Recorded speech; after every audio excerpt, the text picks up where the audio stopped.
बिस्मिल्लाहिर्रहमानिर्रहीम, अस्सलाम वालेकुम। मैं हूँ फ़हीम अख्तर और मेरे साथ हैं Raja Mohsin Ijaz. Raja Mohsin Ijaz Press Association of Supreme Court के सदर भी हैं और ARY न्यूज़ में सीनियर कॉरेस्पोंडेंट हैं। बड़ी गहरी नज़र है इनकी पाकिस्तान के कानूनी मामलात के ऊपर और सियासी मामलात के ऊपर और उसके साथ साथ स्पोर्ट्स के मामलात के ऊपर भी। मोहसिन साहब, आपकी इजाज़त से थोड़ा सा इंट्रो दे दें। सर बिल्कुल। पंजाब में क्राइसिस चल रहा है, बड़ा खौफनाक किस्म का। आज 23 दिसंबर 2022 है। चेयरमैन पाकिस्तान तहरीक इंसाफ इमरान खान ने गुज़श्ता हफ्ते ऐलान किया था कि वो आज खैबर पख्तूनख्वा और पंजाब की असम्बलियों को तहलील कर देंगे। लेकिन इस ऐलान के बाद जिस तरीके से पाकिस्तान की सियासत में वफाकी हुकूमत की एंट्री हुई है, बिलखसूस सूबों के मामलात में वफाकी हुकूमत की एंट्री हुई है, और ऐसा लगता है कि पाकिस्तान में जिस तरीके से एक मशहूर ज़माना 58-2 भी होती थी कि सदर जो है वो अपना ये इख्तियार इस्तेमाल करके पार्लिमान को ख़त्म कर देते थे, वज़ीर आज़म को बरतरफ कर देते थे, असम्बली तहलील कर देते थे। ऐसा लगता है कि मौजूदा जो वफाकी हुकूमत है और जो मौजूदा रजीम है, उसने गवर्नर के ज़रिए पंजाब में 52(1) भी जो है वो इस्तेमाल की है और वज़ीर आला पंजाब जो हैं वो चौधरी परवेज़ इलाही, उनको डी नोटिफाई कर दिया गया है, काबीना को तहलील कर दिया गया है, सूबाई काबीना को। अब तहरीक इंसाफ इस मामले को अदालत में लेके जा रही है। इमरान खान का मुस्तकबिल क्या होगा, तहरीक इंसाफ का मुस्तकबिल क्या होगा, और असम्बलियों की तहलील क्यों नहीं होने दी जा रही जबकि एक आइनी और कानूनी इख्तियार है, इन सारी सूरत हाल के ऊपर मोहसिन साहब से बात करेंगे। मोहसिन साहब, क्या आप भी ये समझते हैं कि गवर्नर पंजाब मियां बलीगुर रहमान ने या फिर वफाकी हुकूमत ने ये जो चौधरी परवेज़ इलाही को डी नोटिफाई किया है, ये दुरुस्त है या गलत है? देखिए, सबसे पहली बात जो मैं यहाँ पे करना चाहूँगा वो ये कि जब से ये नो कॉन्फिडेंस मोशन उस वक्त के वज़ीर आज़म इमरान खान के ख़िलाफ़ आई थी, उसके बाद पाकिस्तान में अभी तक पॉलिटिकल स्टेबिलिटी आई ही नहीं है। आपको याद होगा उस वक्त एक रूलिंग दी गई, कासिम सूरी साहब जो उस वक्त के डिप्टी स्पीकर थे उनकी तरफ से, बाद में कोर्ट ने उस रूलिंग को उड़ा दिया और उसे गैर आइनी रूलिंग कहा। फिर इसी तरह एक रूलिंग पंजाब असम्बली में PDM के डिप्टी स्पीकर की जानिब से दी गई, जो बाद में सुप्रीम कोर्ट की जानिब से उसे भी गैर आइनी करार दिया गया, जिसके नतीजे में चौधरी परवेज़ इलाही फिर वज़ीर आला पंजाब बने। इस वक्त मुल्क में बहुत ज़्यादा गैर सियासी और गैर आइनी फ़ैसले किए जा रहे हैं, और इन गैर सियासी और गैर आइनी फ़ैसलों की वजह से आप देखें कि मुल्क में स्टेबिलिटी नहीं है। पॉलिटिकल स्टेबिलिटी जो है वो डायरेक्टली लिंक करती है आपकी जो मईशियत है उसके ऊपर, उसके साथ भी। तो इस वक्त बहुत ज़्यादा हालात ख़राब हो चुके हैं। आप देखें कि जब ये PDM गवर्नमेंट आई, उस वक्त क्या हालात थे, डॉलर कहाँ पे था, ये ग्रॉसरी की चीज़ें कहाँ पर थीं, आटा, प्याज, टमाटर, मतलब हर चीज़, पेट्रोल आप देख लें, मतलब यू नेम इट, कोई भी चीज़, उसकी जो चीज़ें हैं वो आउट ऑफ कंट्रोल हो गई हैं। और मेरे ख्याल में आप देखें, तमाम तर जो मसाइल का हल है ना, वो अब बार बार जो हम अदालत फ़ैसला करे, मेरे ख्याल में अब होना ये चाहिए, मुझे जो हल नज़र आता है वो ये है कि आप इलेक्शन करवा दें, अवाम की अदालत में सारे ही चले जाएं और लेट द पीपल डिसाइड कि वो क्या चाहते हैं। अगर अवाम देखें आज इलेक्शन हो जाए, मैं कहता हूँ यही PDM जीत के वापस आ जाए, आपके मुल्क में एक स्टेबिलिटी आ जाएगी, इस्तेहकाम आ जाएगा, सारे लोग अपनी अपनी जगह पे बैठ जाएंगे। और ये जो इस वक्त मसला, जिस चीज़ का बड़ा दुख हो रहा है मुझे ज़ाती तौर पे, फ़हीम साहब आप भी लोगों से पूरा दिन मिलते जुलते हैं, हमारा ताल्लुक भी एक आम तबके से है,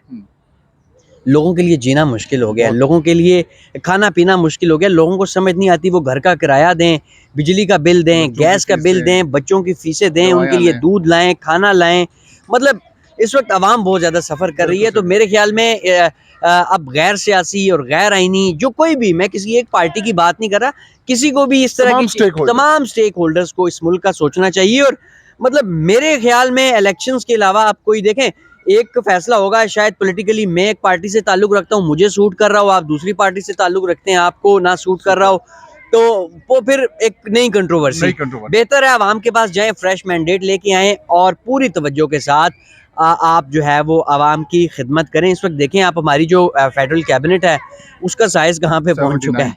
तो अब या तो एक तरीका ये है कि कह दें कि जी जो जिसका भी ताल्लुक इस हुकूमत से है, जिसने भी नो कॉन्फिडेंस में वोट दिया था, वो तमाम वज़ीर हैं, वो तमाम स्पेशल असिस्टेंट हैं, वो तमाम एडवाइज़र हैं, वो तमाम, उनके पास कोई वफाकी वज़ीर के बराबर ओहदे हैं, एक तो या तो एक ही दफ़ा ये नोटिफिकेशन निकाल दिया जाए, क्योंकि इस वक्त जो मुल्की हालात हैं फ़हीम साहब, उसमें हम ये बार बार नोटिफिकेशन निकालने के भी मुतहम्मिल नहीं हो सकते।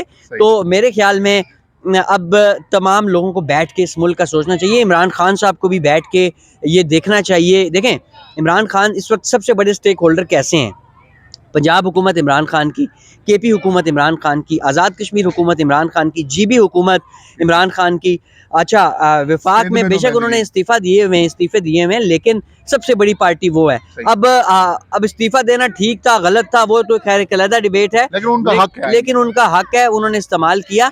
लेकिन इस वक्त इमरान खान के पास भी देखें 4 जगहों पे हुकूमतें हैं, वो भी चाहें तो बैठ के आराम से वो हुकूमत अपनी चलाएं, इनको यहाँ पर करने दें। लेकिन ना ये खान साहब उनको चलाने दे रहे हैं, और ना वो खुद कोई अवाम को ऐसा रिलीफ दे रहे हैं कि अवाम इस वक्त अवाम भी जो है वो बिल्कुल तंग आ चुकी हुई है। आप देखें कि जितने भी फ़हीम साहब जनरल इलेक्शंस हुए हैं अभी तक, जितने भी जनरल इलेक्शन बाई इलेक्शंस हुए हैं, वो पीटीआई जीती है। और पाकिस्तान तहरीक इंसाफ के जो ये बाई इलेक्शन में जो विक्ट्रीज हैं और जो परसेंटेज है नंबर ऑफ वोट्स की, वो एक्स्ट्रा ऑर्डनरी है।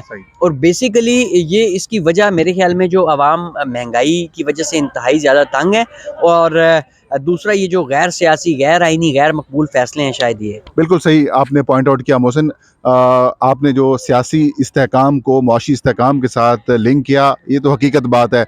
कल स्टेट बैंक ऑफ पाकिस्तान की जानिब से कुछ अदाद शुमार जारी किए गए हैं, उसमें कहा गया है कि स्टेट बैंक के पास सिर्फ 6.1 अरब डॉलर के ज़खायर हैं, और वो भी सारे के सारे चीन और सऊदी अरब के हैं, फिक्स डिपॉजिट के। मतलब आप फाइनेंशियली तौर पर जो है वो ख़त्म हो चुके हैं। तो सियासी इस्तेहकाम बिल्कुल ज़रूरी है। इमरान खान साहब क्यों असम्बली डिज़ोल्व करना चाहते हैं, पंजाब असम्बली, और वफाकी हुकूमत क्यों रुकवाना चाहती है?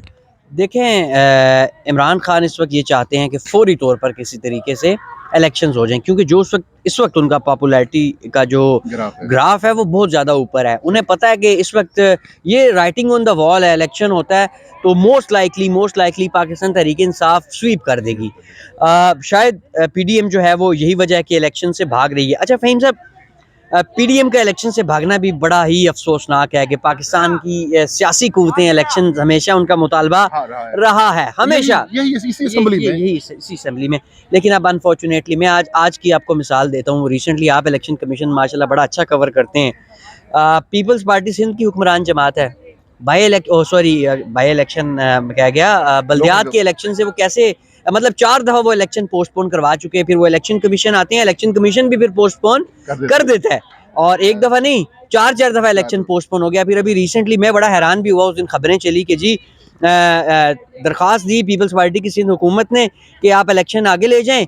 इलेक्शन कमीशन ने कहा हम ये आप 3 माह के लिए इलेक्शन आगे ले जाएं, तो इलेक्शन कमीशन ने कहा हम ये दरख्वास्त रिजेक्ट करते हैं, लेकिन इलेक्शन 3 महीने बाद ही होंगे। तो मुझे ये रिपोर्टिंग भी फ़हीम साहब समझ नहीं आई जो उस दिन ये की गई। हाँ जी, बिल्कुल। कि एक तरफ कहते हैं हम सिंध हुकूमत की दरख्वास्त मुस्तरद करते हैं, लेकिन इलेक्शन 3 महीने बाद ही होंगे, 2-2.5 महीने बाद, 3 महीने ही होंगे ना। तो खैर ये चीज़ें अबेंड होनी चाहिए। देखें, अब लोगों को अब वो दौर नहीं है फ़हीम साहब के 2 अखबार छपते थे, वो आते थे, उसके ऊपर आप जो मर्जी लिख डालें। अब है सोशल मीडिया का दौर, ये जो फ़ोन है ना, फ़ोन ये चैनल भी है और ये अखबार भी है। अब हर बंदा सहाफ़ी भी है, रिपोर्टर भी है, क्योंकि यहाँ पर मैं जो चीज़ देखूंगा वो यहीं से क्लिप बनाऊंगा, उसको मैं सोशल मीडिया पे डाल दूंगा। तो मेरे ख्याल में इलेक्शन से पॉलिटिकल फोर्सेस को इलेक्शन से इस तरह नहीं भागना चाहिए। चलें, जनरल इलेक्शन के लिए तमाम लोगों को बैठना चाहिए, देखना चाहिए मुल्क के हालात, ये हर चीज़ देखनी चाहिए। लेकिन इस्लामाबाद के बल्दियाती इलेक्शन की मिसाल लेते हैं, क्या क्या नहीं किया नून लीग ने ये इलेक्शन पोस्टपोन करने के लिए, क्या क्या नहीं किया। इलेक्शन कमीशन के पास गए, हाई कोर्ट चले गए, कहीं बात नहीं बनी तो कानून साजी कर दी, शेड्यूल आ चुका है, और वो इलेक्शन का तरीक़ाकार के हवाले से लेजिस्लेशन अब वो कर रहे हैं। आज इलेक्शन कमीशन भी सुप्रीम कोर्ट में ये कह रहा था कि भाई शेड्यूल आने के बाद, हाई कोर्ट में, कि आप शेड्यूल आने के बाद आप जो है वो एक नई लेजिस्लेशन कर रहे हैं, और अब ये मामला बड़ा सेंसिटिव है। देखें, पॉलिटिकल फोर्सेस जो इलेक्शंस दी हुए हैं ना, उनसे ना भागें, इलेक्शन लड़ें, क्योंकि लोगों को भी अपना गुस्सा निकालने का मौका दें। लोग थोड़े से मतलब जाहिर है जब एक बंदा अपना वो निकाल लेगा, थोड़ा से वो रिलैक्स हो जाएंगे। सियासी जमातें अगर अवाम से भाग रही हैं तो फिर उनको सियासत छोड़ देनी चाहिए। देखें, यही तो बात है, यही बात तो मैं कह रहा हूँ कि पॉलिटिकल फोर्सेस का इलेक्शन से भागना ये बहुत बड़ा अलमिया है। सही बात है। देखें, आप एक शख्स इमरान खान, देखें ये मुल्क है, इंशाल्लाह ये हमेशा रहेगा। लेकिन इसी तरह इमरान खान हैं, यहाँ पे पॉलिटिशियंस, पॉलिटिकल पार्टीज आती रहेंगी, लोग आते रहेंगे, जाते रहेंगे, लेकिन मुल्क इंशाल्लाह ऐसे ही चलता रहेगा। तो ये जो एक सेट की जा रही है ना चीज़, मेरे ख्याल में जो पिछले 10 माह में 8-9 माह में हो चुका है, इसको अब ख़त्म होना चाहिए। ये गैर आइनी, गैर सियासी और गैर मकबूल फैसले ये बंद होने चाहिए। बिल्कुल। बहुत शुक्रिया मोहसिन, आपने अपना कीमती वक्त दिया। तो जी, पाकिस्तान में सियासी इस्तेहकाम जो है वो ज़रूरी है। इससे पाकिस्तान की मईशत को भी फ़ायदा होगा और मुल्क में जो एक बेचैनी है और एक अफरा तफरी की जो सूरत हाल है उसका भी ख़ात्मा मुमकिन हो सकेगा। उम्मीद है कि ये सारी सूरत हाल जो पंजाब में भी बेहतर होगी। ये था आज का वीलाग। मुझे और मोहसिन को इजाज़त दीजिए। अल्लाह हम सब का हामी नासिर हो।